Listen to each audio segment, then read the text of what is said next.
افغانستان بنډار له نجیبې سره خدای دې وکړي چې تاسو ټول روغ او جوړ اوسېږئ. ښه نو تاسو هم کولی شئ چې په دې بنډار کې له موږ سره برخه واخلئ. هغې دپاره کولی شئ تاسو د بنډار فیسبوک پاڼې ته لاړ شئ او یا هم کولی شئ چې د بنډار انسټاګرام اکاونټ ته لاړ شئ یا هم کولی شئ چې د ایمیل له لارې د بنډار چې کوم ایمیل ادرس تاسو په تلویزیون دا وخت کارېږي له موږ سره په خپرونه کې برخه واخلئ. نن دوه ډېر مهم موضوعات تاسو ته لرو، د صحت حوالې سره هم او د ژوند د حوالې سره هم. اولنۍ موضوع چې زموږ کومه ده هغه ده تور ژیړی. په دې باندې موږ نن خبرې کوو له ډاکټر صاحب سره.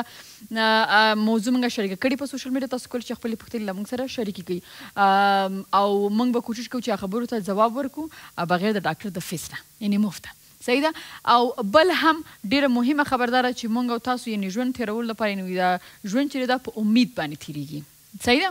خو موږ دونه په افغانستان کې یا په ژوند کې دا ته نه ده صرف د افغانستان خبره، تاسو که په خارج کې کم خلک ژوند کوي دا وخت ما ګوري هغه په دې خبره باندې پوهېږي چې هلته ژوند د دې اوسئ ده چې هلته به بم نه وي، هغلته به خودکش نه وي، هغلته به برق وي، هغلته به خو هغلته سړی ډیپریس ډېر زیات د ژوند د ټولو اسانتیاو سره هلته سړی انسان چې دی خوشحاله نه وي، ډیپریس ژور خفګان ورته. صحیح ده. نو ځکه زه دا وایم چې خدای دې زموږ او ستاسو وطن جوړ کړي چې مونږ او تاسو په دې خپله خاوره کې د خپلو خلکو سره د خپلو وطنوالو سره په خپله وطن په خپل خاوره کې ژوند وکړو. نو امید ډېر ضروري ده. خو ولې ما د دونه غټه کیسه مې په دې وکړه چې ولې په وطن کې داسې ناخوالې دي چې زموږ امیدونه ورځ په ورځ کمیږي، خو بیا هم ولې د یو مسلمان په صفت باندې مونږ باید امید د خدایه چې د وساتو همیشه او خپل امید د لاسه ورنکو. نو ډاکټر عظیمی صاحب سره به هم په دې موضوع باندې خبرې کوم. تاسو هم کولی چې خپلې پوښتنې له موږ سره شریکې کړي که تاسو داسې ناامیدي. اول زه درته وایم تاسو ته به در ښکاري کوم زه په خپله ځان همیشه د کار دپاره یا د دې خپرونې دپاره ما ته هم دومره زیات چالنجز مخې ته راځي او کوشش مې دی چې ځان پر امیده وساتم او که امید نه وي که نه نو زه فکر کوم چې زه دا بنډار خپرونه چې اوس مخکې وړم یعنې 3 میاشتې ډېر کم وخت دی په داسې چینل باندې چې اریانا تاسو دې نه مخکې هم کتله. صحیح ده. نو ما دپاره ډېر غټ چالنج و، خو دغه و چې ما د الله د امید لاره نه وپرېښې. ما وی چې ځکه زما ایمان دی چې کله ته زحمت وباسې او د زړه نه کار کوې او په پوره ایماندارۍ سره یو کار کوې نو خامخا کامیابېږي. نو دا زما ایمان دی همیشه چې زما ډېرو خلکو ته معلومه وي زه دومره کوم چې زه تلویزیون ته راغلی یم. صحیح ده. نو په دې یوه خبره مې کوله چې وخت اخلي، ستا زحمت وخت اخلي خو خامخا ته بیا نتیجه او ریزلټ ګوري. نو دا زموږ 2 موضوعات دي، امید هم او تور ژیړی هم. په هغې باندې به خبرې کوو. زو د یلدا جانې خواته چې هغې نن چه کتار کړي دی میزبانی. خوش آمدید. سلام نجیبه جان، خودت خوش آمدید. خوب هستین؟ سکت سلامت باشین، زنده باشین. یک سلام به تمام بیننده عزیز. آرزو میکنم مثل همیشه خوشحال سرحال و شاداب باشید. دوست عزیز من امشب خواستم غذای ایرانی است به نام خورش آلو بخارا یاد میشه. خورش ایرانیا قرمه را خورش میگن. ما میتونیم بگوییم قرمه مرغ با آلو بخارا. دوست عزیز مرغ است اینجا، یک عدد پیاز داریم، سیر است، نارنج است، زردک است دوست عزیز، مساله قرمه است، مرچ سیاه است، مرچ سرخ است، نمک عادی است، آب لیمو است، زیره است و آلو بخارا می باشه. یک دفعه میریم روی کارتش میبینیم چند شده، پس میریم سر طرز تایش صحبت میکنیم. د چرګ قورمه او آلو بخارا. لازمه مواد: د چرګ سینه 1 کیلو 210 افغانۍ، آلو بخارا 1 پیاله 50 افغانۍ، پیاز 1 دانه 2 افغانۍ، غوړي د ضرورت وړ، مالګه، زردچوبه، دارچین د ضرورت وړ، اوږه د ضرورت وړ، د لیمو او نارنج اوبه د ضرورت وړ.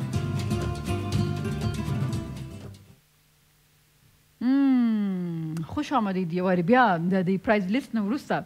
ښه نو تاسو وکتل چې د دې باندې څومره څه ورته وایي چې مصرف راځي، دا یو ایراني خواړه دي. خو دا اوس تیاری څنګه دا هم درته یلدا جان ووایي؟ بله دوست عزیز، پیاز خود توته میکنیم، همراه سیر در روغن میندازیم، روغنش بسیار کم، بعد از او زردک اضافه میکنیم، خوب هم تف میدیم، زردک ما کم نرم شود. زردک نرم شد بعد از او گوشت مرغ خود به این شکل توته میکنیم، گوشت مرغ اضافه میکنیم، از مساله که داریم کلش مقدار لازم، نارنج ماوش میگیریم، در سر گوشت مرغ میندازیم، آب لیموی خودم میندازیم، خوب یک کم که مسالجات که میکس شد آلو بخارا را قبلا جوش میتین دوست عزیز، آبش دون میکنین، آلو بخارا را اضافه میکنین، به مدت 10 دقیقه یا 15 دقیقه باز دم میمونین و در ظرف میکشین، هم رای نان گرم هم رای فامیل نوشجاب میکنین. Very good. ډیر ښه. اوه زه د فیسبوک خواته صحیح ده فیسبوک خواته ځو او کمنټونه په خپرونه کې شاملوو. صحیح ده دا کمنټ خو زه خامخا شاملوم. خدای دې وکړي چې اوس سکرین باندې تاسو دا وقت ښکاره شي. صحیح ده میبخشین که ما اشتباه کردم بدونی که کمرمین ما شات ما جور کنه. ما خدای لا کردم چند چوری شما شات ما را کت کنین داکتر صاحب که ما پشت کامنت خود برم. رایت آمد؟ اوکی. How are you؟ افغان کریکت گفتم. ما گفتیم ما خوب هستم زه خیمه ډیره زیاته مننه. بیا د هغې نه پس بل کامنت شده هغې خواته ځو. وی ای بر ما اخطار داده یادم بر ما اخطار داده جناب علی کی است؟ فرید فدرال برما اگر کامنت مرا نخوانی دیگه هیچ وقت برات کامنت نمی کنم. اینا چی رقیقان میشین آقای محترم. باز هم میریم طرف یک دیگه. میراخان برما چی گفته؟ میراخان برما گفته که ماشاءالله تشکر. وی این سایکو یکی هسته. سحر خان گفته بسیار مقبول هر کس دیده نمیتونه چشمشان کور شود. وی سحر خان چیه؟ خدا نکنم. خب بیا هم اینه میرم اینه میم I love you گفته. این حق داره بیچاره که باز کامنتش. خان جی افریدی گفته love you my sweetheart spinning دلربا نجیبه فیض. نای ما چقدر کلان است نیم تا نجیبه میگین شما برای من سعی کنین. نای ما چقدر طولانی هستم. خب و بیا هم ده غریب بم ده کامنت وایو چې خفه نشي. بسیار مقبول د نظر مشی نجیبه جانی. حسن رفیع thank you ډیره زیاته مننه. بخیر باشین تشکر. خب و هم باز هم اینجا کامنت از زحل بر ما نوشته که نجیبه جان افتخار ماست. شما افتخار ما هستین. و سلما وفا نوشته کده میگه که دیر لوکس نجیبه جان. اوکی ډیره زیاته مننه. بیا هم مریم وفا نوشته کده. مریم هم است وفا هم است. میگه که عالی قشنگ نجیبه جان چشم بد دور تشکر بخیر باشی. با هم ای خاله اینجا ششته است. خاله است یا کاکاست در پروفایلش نمیبینم. عالی معلوم میشه تشکر. بعد از ای کی است؟ علی حسین جعفری است. نایس مای دیر فرند تشکر از شما. بخیر باشین زنده باشین. خب علی بر من نمیگینی به ایمان هسته که چی نیستنی؟ بریک نیستن. خب بریک هم موزیک هم شما در بالا چلان کردیم. ما اولاد غریب اینجا نمیشنم دم وقت.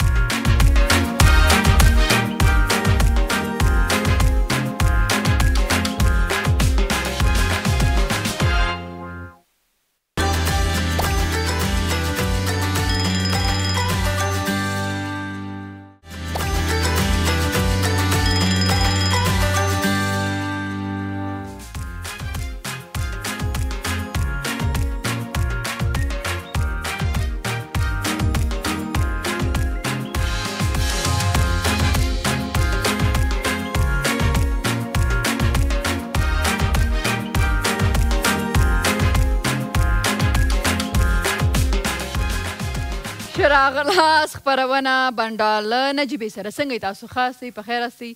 او مونږه د مینه مخکې چې ما تاسو خبرونه په شروع کې ویلي چې نن دوه ډېر مهم موضوعات لرو. له ما سره ډاکټر صاحب ناستې خو زه غواړم چې اول ولاړ شو مونږه دا چې زمونږ تور ژیړی یا هیپاټایټس بي زمونږ چې نن کوم موضوع په دې باندې یو ویډیو کلیپ وګورو بېرته راستانه کړو. تور زیړی یو میکروبي ناروغي ده چې د یو ډول وایروس په نتیجه کې چې هپاټایټ نومیږي منځته راځي. دا وایروس د انسان په ینه یا جګر کې د التهاب سبب ګرځي چې د ینې یا جګر دې ډول التهاب ته په طبي اصطلاح کې هپاټایټس وایي.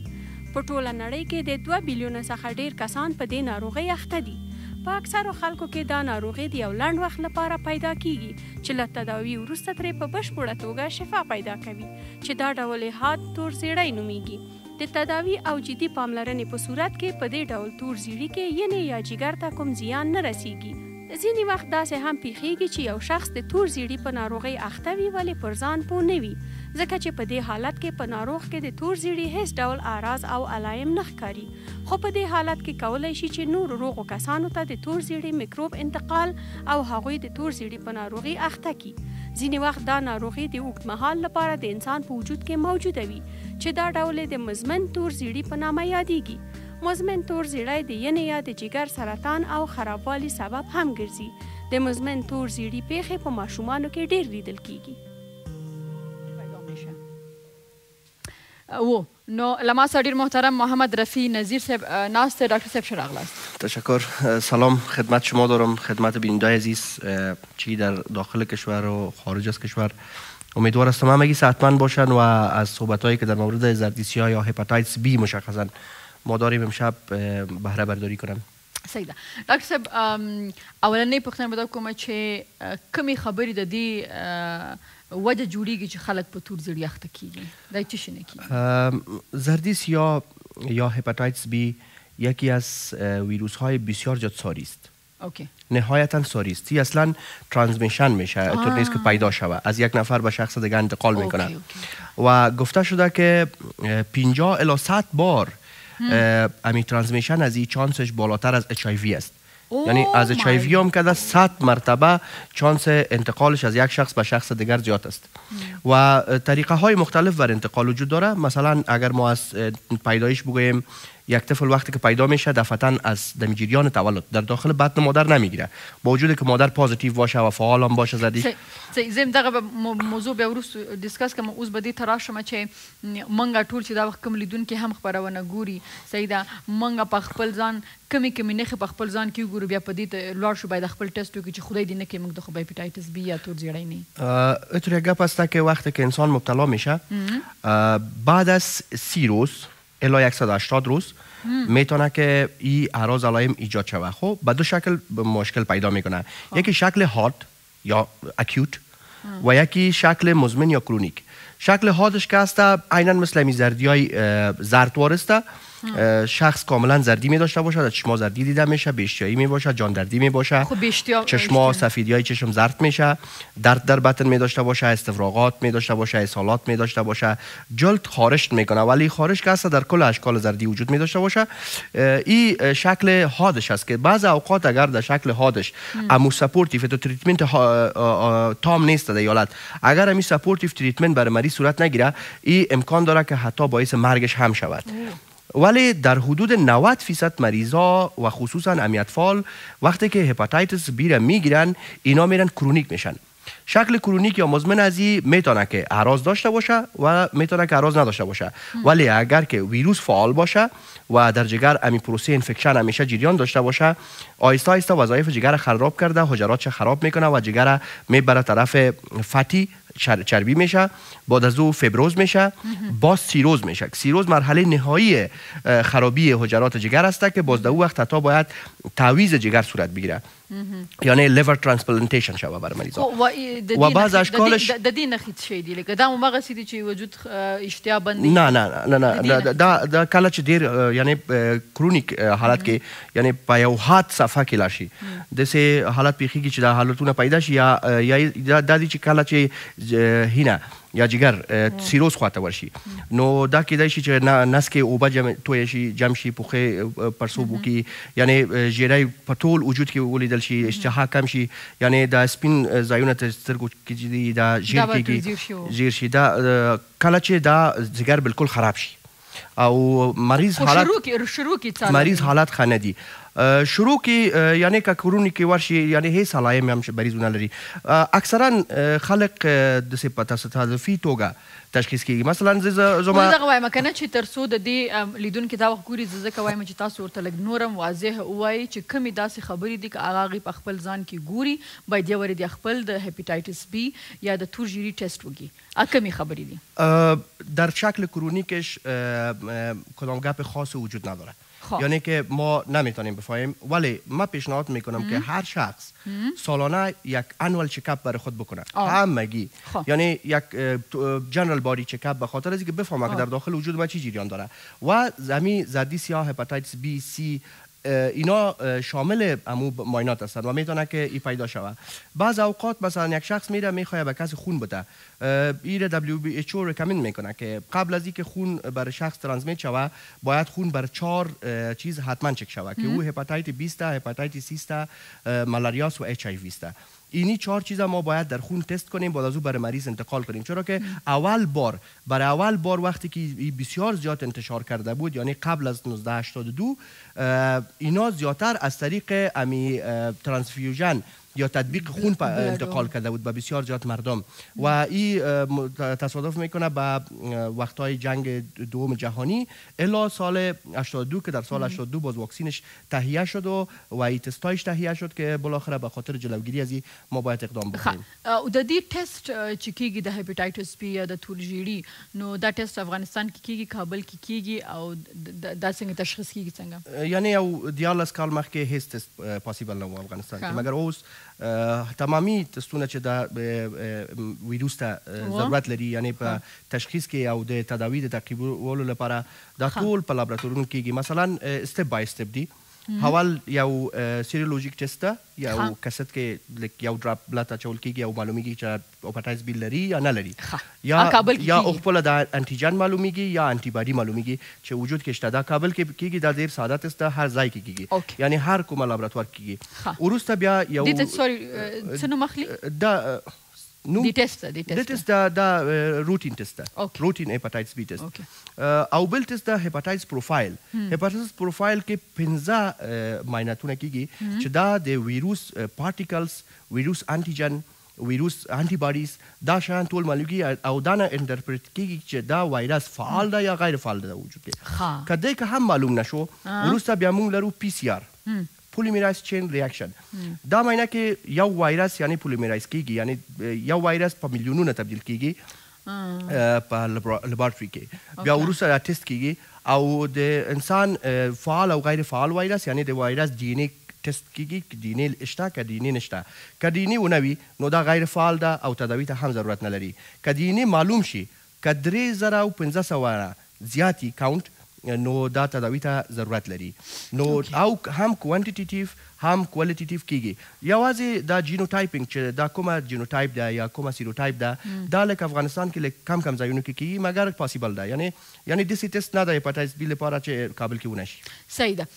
او زه فکر کوم چې صفایي یا پاکي هم ډیره مهمه دي که نه، لکه هپاتایتس اکثرا دام دی چې د مردار خورګۍ د وجې نه هم کېږي چې کوم خلک خپل د ځان یا د کور یا د خوراک په هغه کې د پاکي ته پام نه لري. د ما خلو د مینې وروسته راځو، بیا نورو پوښتنو ته هم ستاسو ځواب ورکړو. د فیسبوک خواته ځو، د ایمیل خواته، انسټاګرام خواته. د ما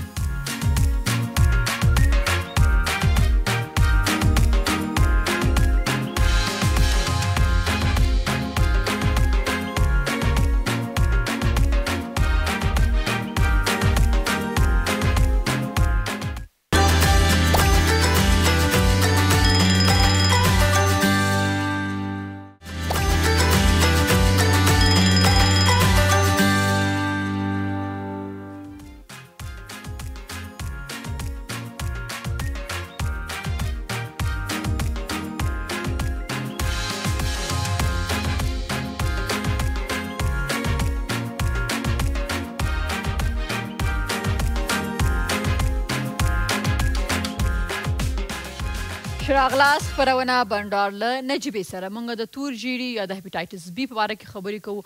ښه نو ډاکټر صاحب، اوس دا راته ووایه چې دا یو بل ته انتقالیږي د کومو لارو نه؟ انتقال هپاتایت بی قسم که پیشتر به براتون یادآوری کردم که 100 مرتبه از HIV هم کده بیشتر است و طریقه های مختلف است. مثلا یک طفل هنگام ولادت میتونه که از مادر خود بگیره و WHO بر از اینا ریکامند میکنه که ایمونوگلوبولین بر از اینا تطبیق کنین. وقتی که آنان تولد میشه تا 8 ساعت بعدی باید ایمونوگلوبولین آنتی بی بگیرن که امو اینقدر ویروسی که در وجود داخل شده و از بین بره. برای کی بتن؟ برای نوزاد. نوزاد.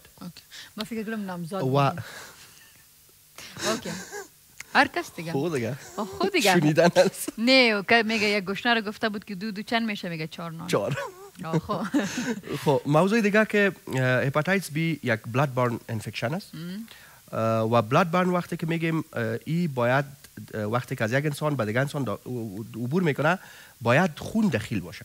مثلا استفاده مشترک از سرنج پیش معتادین یک مسئله است. بلاد ترانسفیوژن پیشتر یادآوری کردیم. سکشوال ترانسمیتد است و 4% الا 0.4% چانس انتقال از زن به مرد است و 8 الی 0.8% 0.8 الی 8% از مرد به زن است در سکشوالی ترانسمیشن.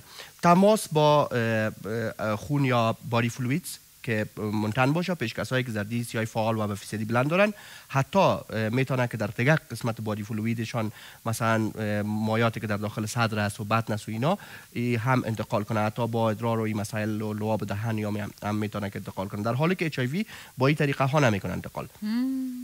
و گفته شده که 275 میلیون شخص در سطح دنیا به این هپاتیتس مبتلا هستند و با اینمی زندگی میکنند به شکل کرونیکش و در حدود 300,000 کشته فی سال میده. خب دکتر تاسو ویل کنه چې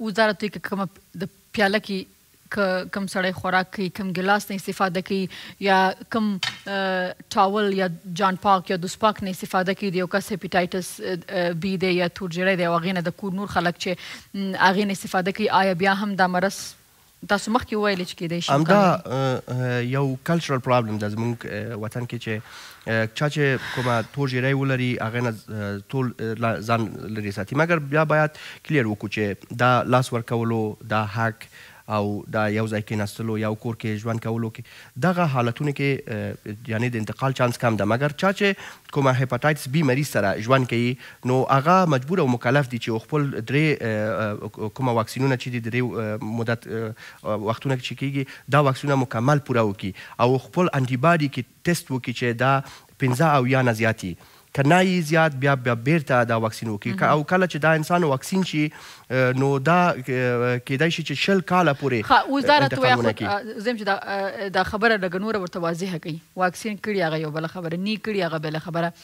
دا راته وایي چې په یو مشقاب کې یو کاشوغه باندې په یو پیاله کې یا یو ګیلاس کې اوبه څښلو باندې دا ځکه چې تاسو ویلي چې کیدای شي چې د خولې لاړو نه هم دا وشنا خو خامخا چې دې پیاله کې چې خورم که وایرس لود ډیر زیات دي، نه نو مثلا یو مریض ده د وایرس لود د میلیون نه زیات دي. اوس ګورې زه خبره کوم، زه فکر کوم چې دومره به واضح کړو چې دا زمونږ لیدونکي په دې باندې شګي، ځکه چې زمونږ د خلکو د پوهې سطحه ډېره کمه ده، نو هغه په دې باندې پوه نه شي چې د هپیټایټس بي یعنې ډاکټر هغه ورته چې هپیټایټس بي یا تورجیری د چا زم چې هغه دی کور کې د ماشومانو سره د نور کولوالو سره احتیاط په دیو کې که هغه میلیون نه کم یا زیات هغه به هغه کیدای شي زیات هغه وایي چې نه یا نه خبر کنه نو د کور نور غړي پې اخته نشي. زما صرف مقصد دا دی که تاسو دې سره اګري کوئ که نه داسې معمولي ژوند کولو ته د کومه چې داسې کلوز کانټاکټ ونه لري د دا انتقال چانس ډېر کم ده. مثلا یو کمی یو خود په دې سکرین راته اوس وایي چې چانس نه لري، خو زه به یې منم، خو که چانس لري نو زه نه غواړم چې د چا ژوند سره مونږ چانس وکړو، ځکه چې زه 100% چانس نه لري چې که دې پیاله کې هپیټایټس بي والا سړی چې وخوري هغه زه وخورم نه ټرانسمیټ کېږي. داسې خو که هغه د هغه ژیری فعالي چانس لري مګر چانس ډېر کم ده. خو مغه زما نه لري چانس، نه لري یو خبره لري چانس لري نه لري، یعنی باید این فرهنگ اصلاح شود که مثلا اگر ما با شما یک جای در یک خانه هستیم ترس باید نداشته باشیم، کوشش کنیم که مثلا اگر شما دارین من هم هستم، ما باید خود واکسین کنم، ما باید بفهم که اینا دارن، من از این نگیرم، من مریضای خودم تو میکنم، اگر یک مریض در خانه هپاتیتس بی مثبت میشه همه گیره تست میکنم و دیگرها که کلش خوب است کلشون واکسین میکنم، اونا مسئول باشن. خوب سلام. خو دکتر صاحب جور بخیر، صحت خوب است؟ چیال داری؟ خیریت شما؟ صحت خوب است. نجیبه جان دکتر صاحب من میبینم یک چیز یادمه، در تلویزیون ما از یک جای بودیم برنامه میدادیم، یک چپن بود در تلویزیون، اونم یک دفعه نه نگفته بودیم باز اگر چپن گمش ترس شماره مرا میفرید پیش ملاقات اینه میره ریپیت کردی دیگهش ریپیت چیه میگن ما قدر بفرستین میفهم دیگه خودش باز برنامه از این خودش در دو رول کار میکرد، یک رول مریض بود خودش، دکترم خودش بود، یعنی دبل رول کار میکرد. ولی امروز جالب بود که یک کمی دیدم یک چیز مرا دفعتا جلب کرد، پیش از اینکه رویش ببینم همون چیز کش کرد من همین قلم سبزش بود. اوکی د دې نه مخکې چې ستاسو نه د خدای پانې ورم دا راته وایي چې موږ د کومو خبرو ته باید پام وکړو چې د دې مرض نه زموږ مخنیوی وشي. گپای خوب گسته که زیاد و زیاد در خطر مبتلا شدن به این مرض است پرسونل صحی هستند. پرسونل صحی باید مکمل واکسین شوند. مهمترین گپی است که واکسین شوند. یعنی اگر که کسی واکسین شود ما داریم، مثلا برای هپاتیت سی واکسین نیست. خدی واکسین لاره کمی بده. لارې څنګه څو واکسینونه باید کال 3 واکسینونه باید وشي. لومړی واکسین هغه وخت چې کېږي، دوم واکسین یو میاشت بعد، او دریم واکسین 6 میاشت بعد له دوم واکسین نه. او دا څومره وخت لپاره بیا دی سیف کېږي د مرض نه؟ 20 years. 20 کالو لپاره. 20 کالو لپاره. د دې قیمت په څومره وي؟ ارزان ده، دومره زیات قیمت نه ده. مقصد دا د ټولو قیمتي واکسین چې کابل کې پیدا کېږي 1400 دي. یو ډوز او داسې مالټیپل ډوز چې دي هغه بیخي ارزان دي. یو ځل کې مثلا 15 کسان کولی شي یو وخت کې، یا 10 کسان کولی شي واکسین واخلي. نور کومو خبرو ته باید د واکسین نه بغیر نور هم باید نور خبره باید ځان د انفیکټډ بلاد اند باډي فلوید څخه ځان وساتي. که ډاکټر یې، که نرس یې، صفایي پاکي څومره مهمه ده؟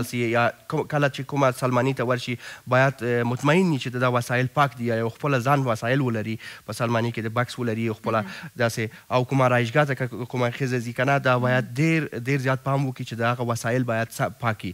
مثلا عملیات چې ځي، کوم عملیات اپریشن ورته کېږي، دا چانسونه په دا حالتونو کې ډېر زیات دي چې انتقال وکړي مریض ته حتما. مثلا دا په ولایتونو کې دي اکثر صفایي ته ډېر زیات پام نه کوي که نه. مثلا باید لاسونه صابون باندې ومینځي. د دې خبره څومره مهمه ده. اشپزخانه کې پاکي ته څومره باید ورته پام، زموږ خویندې چې کومې کورونه کې دي هغه ورته پام ونیسي. او دغه چې ماشومان چې کوم شودي خوري که نه فیډر، نو هغې دپاره خب شستن دست‌ها یک کار بسیار عالی است و این نه تنها از هپاتیت بی که از مختلف امراض دیگه حاد و کرونیک آدم نگاه میکنه. این خب گپ بسیار خوب است که آدم بکنه، ولی وقتی که ما مهمترین گپی است که ما با شخصی که مبتلا هست ما کدام رابطه خونی یا جنسی نداشته باشیم، و یا اگر می داشته باشیم پروتکت کنیم. درست است. و به این دلیل اینمی طریق ما میشه که ما خود حفاظت بکنیم، نه ای که او شخصی که ویروس هپاتیت بی داره او را ما به اصطلاح تحقیر کنیم، یا به شکل با کارهای و حرکات خود ما اونا را برنجانیم که یعنی مریض است. مثل یک مریض که هیچ کس باید آدم رویه نکنه، ولی بهتری است که ما خود متوجه باشیم که زیاد با افرازات بدن از او، با خون از او تماس نداشته باشیم. ډیره مننه. خیر کور ودان دماغ خلو د مینه وروسته راستانه کېږو بنډار له نجیبې سره.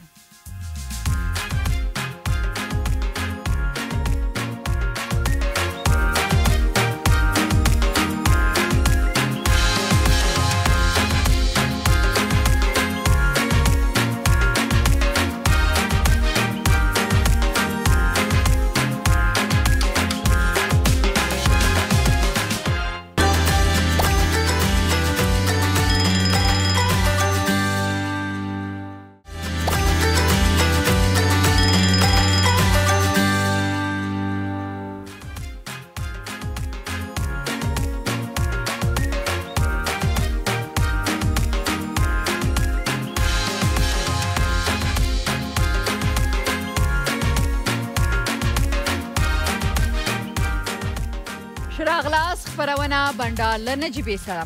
د دې نه مخکې مونږ د ډاکټر صاحب سره په تور ژیړي باندې خبرې کولو. اوس هغه هم ډېره مهمه موضوع او که تاسو نه یې کتلې هغه برخه، نو تاسو کولی چې نن شپه 11 بجې په اریانا باندې بیا وګورئ، یا سبا سهار 11 بجې بیا د خپرونه بنډار وګورئ، یا هم کولی شئ چې په یوټیوب چینل چې زموږ د اریانا تلویزیون دلته ولاړ شي، د نننۍ بنډار خپرونه خامخا وګورئ، ځکه چې ډېرې مهمې فایدهمندې خبرې دي د صحت سره ریلیټډ، او خاص کر د هیپاټایټس بي یا د تور ژیړي حوالې سره. اوس هم دویمه موضوع هغومره مهمه ده او هغه د زمونږ او ستاسو دپاره امید په ژوند کې امید چې د هغه څومره اهمیت لري. په دې باندې به خبرې کوو د استاد عظیمی صاحب سره. خو دا وخت له موږ سره یو پیکیج د ویډیو هغه ګوره بېرته راستانه کېږو. په ټوله نړۍ کې ډېری وګړي په زړه ډېر ارمانونه لري. څوک د یو ښه راتلونکي لپاره د یوې ښې کورنۍ درلودلو ارمان لري، څوک د لوړو زده کړو ارمان لري، څوک د نړیوال شهرت ارمان لري، څوک د نارینه ښځینه اولاد ارمان لري، څوک په ټول اسلامي نړۍ کې د تلپاتې سولې ارمان لري، او داسې نور. ارمان د ژوند برخه ده، ځکه ځینې پوره شوي وي او ځینې نه. د ارمان په اورېدو دوه ډوله احساس کیدی شي چې ښه او بد یې ګڼلی شو. بې له ارمانه ژوند امکان نه لري، ځکه ښه راتلونکی او ښه ژوند د ټولو ارمان وي. او همداسې هیله هم لري، خو څه چې ناوړه پیښې منځته راځي، نه یې څوک په اړه ډېر فکر کوي او نه یې ارمان لري. ډېر محترم عظیمی صاحب، یو وارې بیا ښه راغلاست. مننه. زه هم خپل سلامونه نجیبې تاسو ته او د بنډار عزتمندو اورېدونکو لیدونکو ته وړاندې کوم. ډېر ښه خلکو ډېر زیات کمنټونه هم کړي او ایمیل کې هم پوښتنې کړي هغې ته به هم هغې خوا ته به هم زه ورځم خو غواړم چې یو لنډه غوندې تشریح ستاسو نه هم په دې موضوع باندې واخلم چې ناامیدي یا امید یعنی امید څومره اهمیت لري د یو انسان په ژوند کې چې پر امید اوسیږي. اول خو امید د انسان د ذهن هغه حالت ته وایي هغه وضعیت ته وایي چې په هغې کې رویا ترسره سي آرزو ترسره سي امید ترسره سي یعنی په ذهن کې د رویا یا د ارمانونو یا د ذهن د په اصطلاح د تخیل قوې ته وایي یعنی هر انسان چې رویا کوي هر انسان چې تخیل کوي هغه ته موږ امیدوار انسان وایي. هماغه انسان چې هیلهمندي یې په زړه کې په اصطلاح په زړه کې او په علمي برخه کې له علمي اړخه په ذهن کې کله چې په ذهن کې رویا درېږي تخیل درېږي یا تصویر سازی یا تجسم درېږي دې ته وایي ناامیده. او زه فکر کوم چې امید او هیلهمندتوب او ارمانونه د ژوند تر ټولو ډېر جدي مسایل دي یعنی وایي دنیا په امید خوړل شوې ده او متاسفانه ووایم چې نن سبا زموږ په ټولنه کې او د هغو څېړنو پر اساس په افغانستان کې سوي دي نجیبې داسې ویل کېږي چې 80% کې افغانان ناامیده دي یعنی دا ډېره ښه زیری نه ده ښه کچه نه ده ښه اندازه نه ده. زه فکر کوم چې د امید او د هیلهمندتوب په اندازه به هېڅ هم د انسان په ژوند کې نقش ونه لري. ټول هغه انسانان چې نن بریالي دي موفقه دي نیکمرغه دي خوشحاله دي یو مورد دا ده چې هغوی ډېر هیلهمند دي ډېر امیدواره دي. نو ځکه ما دا موضوع یې ښوله اوس راته دا ووایئ چې لکه دا تاسو ویلې چې زموږ په افغانستان کې ډېره فیصدي د خلکو دا ده چې ناامیده دي او د هغې غریبانو ګناه هم نه ده ځکه چې زموږ چې په دې هېواد کې څه روان دي یا په دې ټولنه کې څه روان دي همیشه انسان خو بیا هم که وګورو دا بیرته موږ ته راګرځي ځکه چې دا ټولنه هم زموږ نه ده دا هېواد هم زموږ نه دی همدلته موږ یو بل سره ژوند کوو نو دغه ناامیدیان یې موږ یو بل ته ور ټرانسفر کوو یا یو بل ته ورکوو صحیح ده. نو اوس ډاکټر صاحب اول خو دا راته ووایستئ ځکه چې بیا به زه ما د دې هم ډېر پوښتنې کړي باید هغې ته هم زه ځواب ورکوه خو اول تاسو راته عمومي توګه باندې دا وایي چې زما زیاتره فوکس په ځوانانو باندې دی یعنې صحیح ده نو زه دا یم چې دا زمونږ ځوانان چې هغه که درس وایي هغه که کار کوي هغه که ژوند کوي خپل ځان څنګه پر امیده وساتي.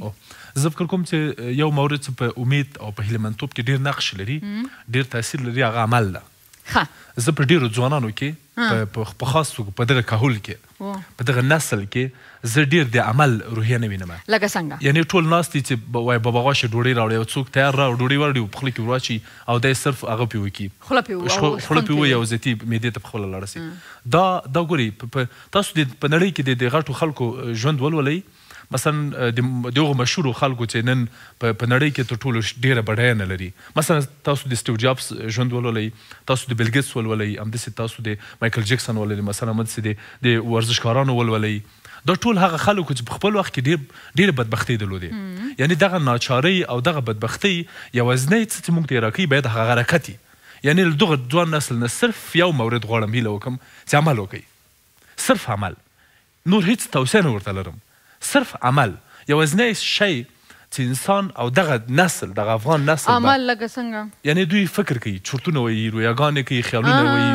ارمانونه وایي بس خیالي فانتسي بس په شپه کې په خوب کې چې بېګایي لاړ شي خوب ته دی بالښته باندې سر کې دي ذاتي شل ډوله قصرونه او بنګلې او شیان جوړي ځان ته هورې او غلمان ګوري کترینا کیف او مهدوري مجده جمالزاده او دا هغه نه کوي دوی د راپاڅېږي ښار ته د راوځي عملا دې پیدا کړي دوی د عملا پیدا کړي اوس موږ د بخیلو خلکو د سترګې پټې سي چې په دوی د بخیلي وکړي راودي وځي ښار ته نجیبې دوی د راوځي واقعا د بنګلې جوړې کړي ځان ته واقعا د هماغه ډول چې تا د دې شهزادګانو نومونه واخیستلی د دې ملکو اما ته پیدا کړي ځان ته ملکه مجده جان ملکه ښه مجده جمالزاده خو زموږ ډېره ښایسته سندرغاړې ده یعنې دوی دې پیدا کړي زه ما منظور دا و چې یعنې دوی دې عملا څه ما ته فکر نه کوم چې بخیلي پرې ولرو زه خو بالکل نه لرم نو راوځي میدان ته څه غواړي زه انسان دومره ښایسته کومه که نه چې د موږ مزاده غوندې ښایسته ښکاره شم نه بخیلي ویلې کوم راځو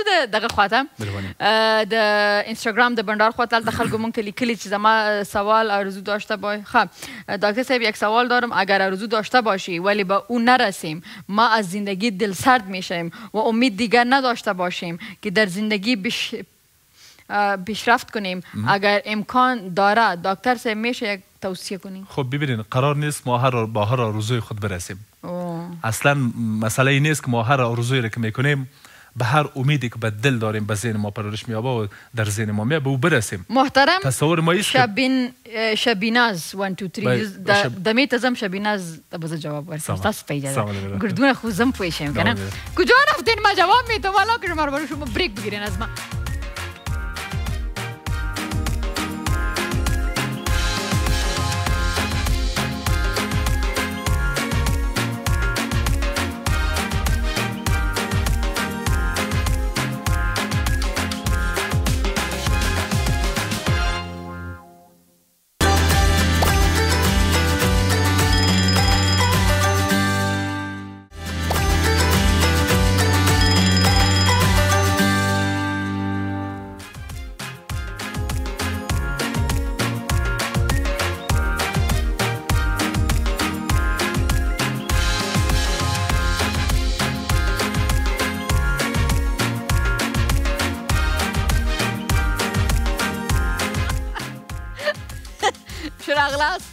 بندار نجیبی سره شما مرا نباندین امسیار نه کنترل روم نموجنی مرا نماندین که ما گپ بزنم بریک رفتین نه پس آمدی گپ خود میزنم شبیناز 1 2 3 در اینستاگرام که شما سوال کرده بودین ما براتون میگم چې په خدای باندې باور ساتي او هغه کارونه چې تاسو په ژوند کې نه کیږي په دې ایمان ولره چې هغه ستا په حق کې صحیح نه ځکه چې هغه خدای چې دی هغه له موږ سره د اویا مندې نه زیاته مینه لري نو هغه او خدای په خپلو کارونو باندې ښه پوهېږي نو موږ کله کله موږ تاسو وایو چې دغه انسان یا دغه کار زموږ دپاره ډېر زیات فایدهمند دی خو هغې د شا چې کومې خبرې هغه صرف یو خدای ته هغه رازونه معلوم وي نو ځکه خدای نه غواړي چې موږ په کوم مشکل کې شو نو د خدای په رضا باندې خپله رضا وګڼه او د خدای په کارونو کې او د برق په تارونو کې هیڅ ګوتې مه وهه او عظیمی صاحب وایي چې د جنۍ په دسکول کې مه ګوتې مه وهه عظیمی صاحب ظهیر یوسفزی وایي چې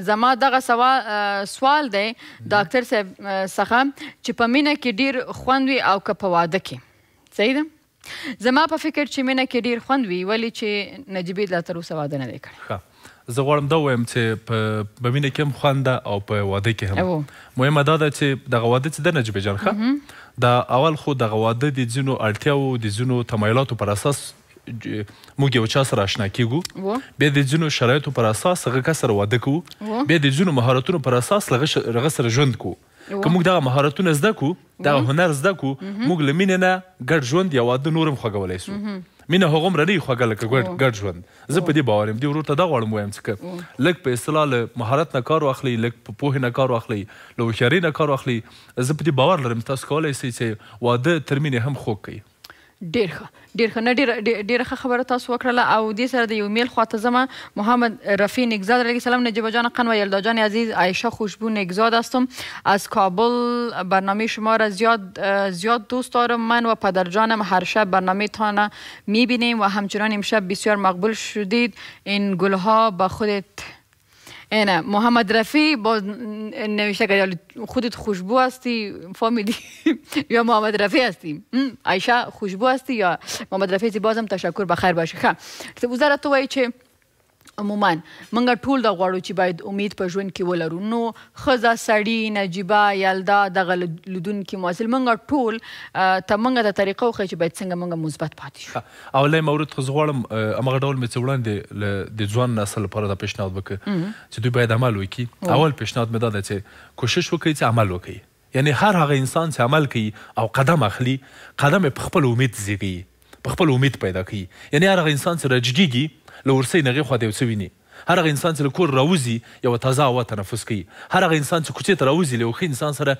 اشنا کېږي له همغه وختنیو خلکو سره د غوښتل چې اشنا سي دا زه غواړم نه تاسو ویلې کنه ځینې خلک غواړي ځینو خلکو سره اشنا سي خوبونه ویني کنه هغه کتای سي عمل نه په ژوند کې کتای سي هلته په کور کې خوب نه کوي بالښت په سر د خیالونه نه وایي راودي وځي ټولنې ته راودي وځي ډګر ته عمل ته هڅه دې وکړي عمل دې وکړي اقدام دې وکړي یو بل درې مورد دي نجیبه جان ښه موږ درې ډوله انسانان لرو یو هغه ډول دي هغه کټګوري خلک دي چې په تیر کې ژوند کوي هغوی پرته له دې چې ډپریشن پیدا کړي ژور خفګان پیدا کړي نور هېڅ نسي کوی یو هغه خلک دي چې په راتلونکي کې ژوند کوي 10 کاله بعد 20 کاله بعد مستقبل کې هغوی ډار پیدا کوي ویره پیدا کوي یعنی هغوی په ژور سبا به څنګه کېږي بله ورځ به څنګه شي بله ورځ د زړه ټوپه کې نور هم ډېرېږي هغه خلک چې په تیر کې ژوند کوي ژور خفګان پیدا کوي هغه خلک چې په راتلونکي کې ژوند کوي هغه ډار پیدا کوي اما هغه مخلوق او خلک هغه کټګوري چې په حال کې ژوند کوي امید پیدا کوي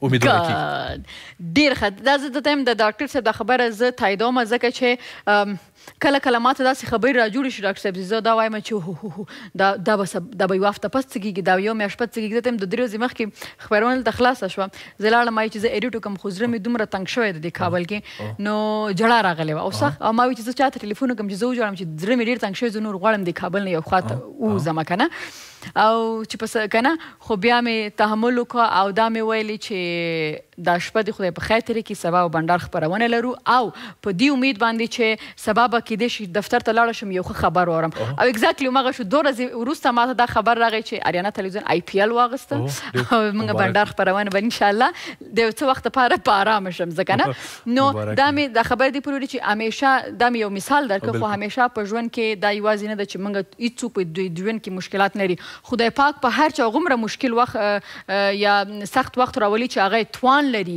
یا هغه ته یا خدای پاک څه غواړي چې تا ته یې در زده کړي څه دې نه وي د خپل ژوند زده کوي نو هغه سخت وخت راځي خو خبرداره بیا همغه چې د یو مسلمان په صفت زمونږ وظیفه یا زمونږ فرض دی چې موږ د امید لاره هېڅ وخت پرېږدو بل مورد چې غواړم نجیبه جان وایم هغه هدف ده موخه ده ښه یعنې هر هغه انسان چې پوه سي چې زه 2 کاله بعد چېرته یم 3 کاله بعد چېرته یم 10 کاله بعد چېرته یم هغه امید پیدا کوي اما هغه انسان چې پوه نه سي چې زه سبا ته چېرته یم بله ورځ چېرته یم بیا بله ورځ پسې چېرته یم 1 کال بعد به زه چېرته یم دغه انسان چې یو مشخص او څرګند تصویر د خپل راتلونکي په اړه ونه لري هغوی کله هم نسي کولی چې بریالي سي او موفقه سي مثلا پلانینګ دې وکړي د هغې دپاره خو په مستقبل کې دې اوسېږي نه نه ډار دې نه کوي ژوند دې نه کوي په راتلونکي کې د آینده لپاره او د راتلونکي لپاره صرف پلان ودې سنجه یا پلان دی که خو په هغې کې د ژوند نه کوي ځکه چې موږ او تاسو صرف او صرف کوشش کوی شو هڅه کوی شو نور هغه څه کېږي کوم چې د خدای رضا وي صحیح ده نو بل دغه خبره هم ده که نه وایي ته حرکت کوه خدای وایي چې زه پکې برکت اچوم نو په ناسته باندې هم نه کېږي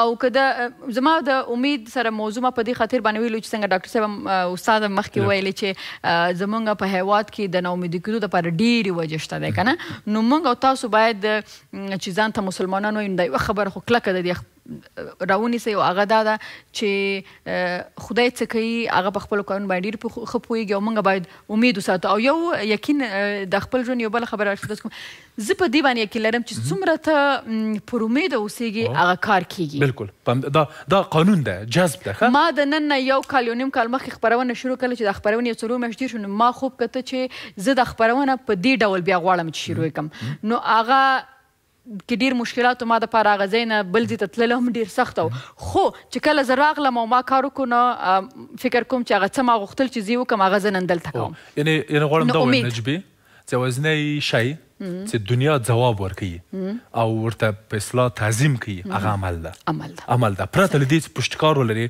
زحمت وګالې زغم ولري او منډې ووهې نفس ساه وباسې وڅښېږي هغه انسانان کولی شي بریالي او موفق اوسي او امیدوار اوسي نو عمل وکړئ څنګه چې عظیمی صاحب وویلې او کوشش وکړئ چې د خپل خدای نه همیشه د ښو امید ساتئ پازیټیو اوسېږئ مثبت اوسېږئ ستاسو په ژوند کې به همیشه دا زما تاسو سره واده ده چې مثبت هر څه چې دي هغه به راځي خو هغه کارونه چې کوم کې ستاسو خیر په لوی الله مو سپارم شپه په خیر د الله په امان